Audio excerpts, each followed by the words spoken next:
Hello students, आप सभी का शिक्षा की पाठशाला में स्वागत है। आज मैं 5th स्टैंडर्ड का सेकंड लेसन का पृथ्वी का घूमना पढ़ाने जा रहे हैं।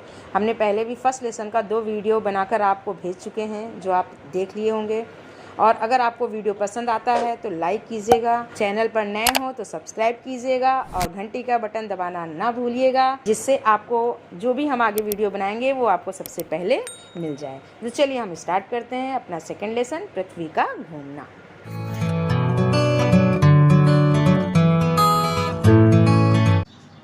तो चलिए हम देखते हैं हमारी बुक में सबसे पहले करके देखो। तो एक लट्टू लो, उसे नचाकर उसका परीक्षण करो। हमें ये पता नहीं रहता कि हमारी पृथ्वी कैसे घूम रही है या कैसे दिख रही है। ये हमको महसूस नहीं होता है कि कैसे हमारी पृथ्वी चारों तरफ अपना घूम रही है अपनी धुरी पर। तो ये पता करने के लिए हम क्या करेंगे कि एक लट्टू लेंगे और उसको नचाएंगे और उस पर परीक्षण करेंगे। जब हम लट्टू को घुमाते हैं तो हमें दिखता नहीं है, लेकिन वो एक अदृश्य रेखा एक बन जाती है। जहाँ पर वो घूमती वहाँ पर एक सीधी रेखा बन जाती है, उसके सापेक्ष वो घूमता रहता है। लट्टू के इस प्रकार के नाचने की प्रक्रिया को हम क्या कहते हैं? परिवलन कहते हैं। अब परिवलन क्या है? पृथ्वी जिस अदृश्य अथवा काल्पनिक रेखा के सापेक्ष निरंतर घूमती रहती है, उस क्रिया को पृथ्वी का परिवलन कहते हैं। परिवलन अक्ष या धुरी। पृथ्वी जिस अदृश्य रेखा के सापेक्ष परिवलन करती है, उस रेखा को अक्ष अथवा धुरी कहते हैं। पृथ्वी का अक्ष पूर्णतः ऊर्ध्वाधर नहीं है, वह थोड़ा सा झुका हुआ है। ठीक है, अब हम आगे देखेंगे पृथ्वी का परिभ्रमण। पृथ्वी का एक गोलक या ग्लोब लो, उसे घुमाकर देखो कौन सी रेखा के चारों ओर परिभ्रमण करता है, उसे देखो। अब एक साहुल लेकर चित्र में दिखाए अनुसार पृथ्वी के ग्लोब के समीप स्थिर करो। साहुल ना मिल सके तो एक रबड़ में धागा बांधकर साहुल तैयार करो।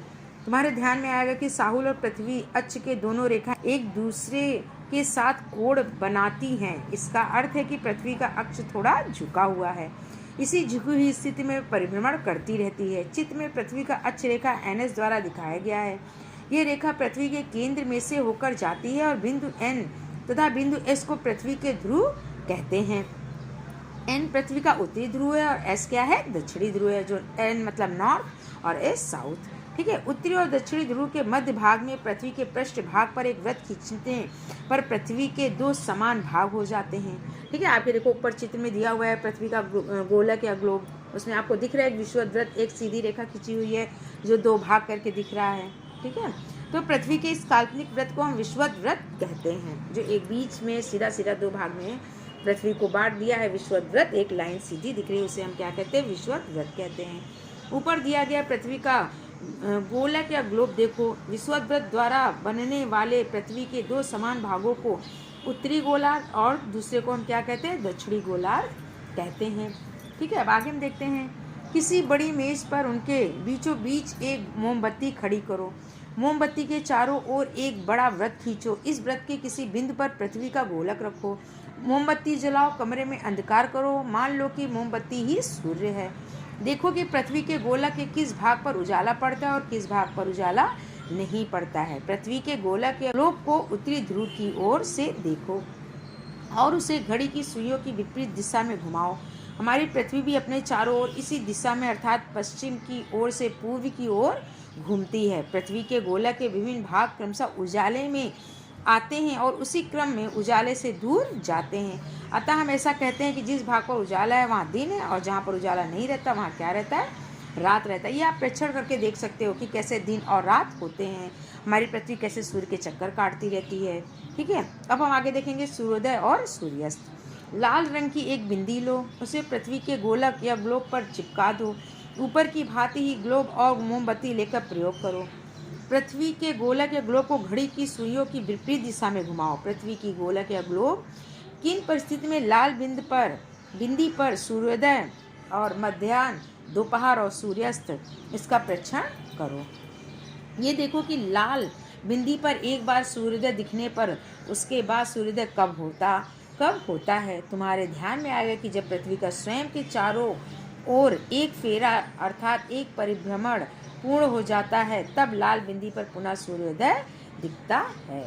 पृथ्वी के एक परिभ्रमण की इस कालावधि को हम क्या कहते हैं? एक दिवस कहते हैं। एक दिवस में एक दिन और एक रात जैसे 2 भाग होते हैं।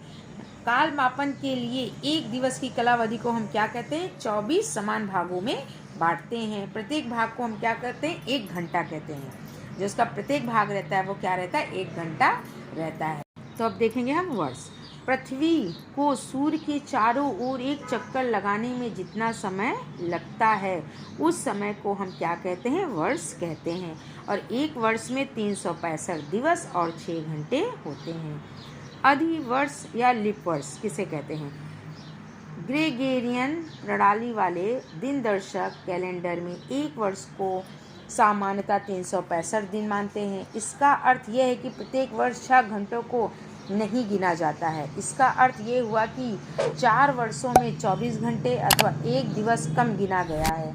इस एक दिवस की पूर्ति करने के लिए ग्रेगोरियन दिन दर्शक के प्रत्येक चौथे वर्ष में फरवरी माह में एक अतिरिक्त दिवस और मिलाया जाता है। उस वर्ष फरवरी माह में 28 दिवसों के स्थान पर 29 दिवस होते हैं। कितने होते हैं? 29 दिवस होते हैं।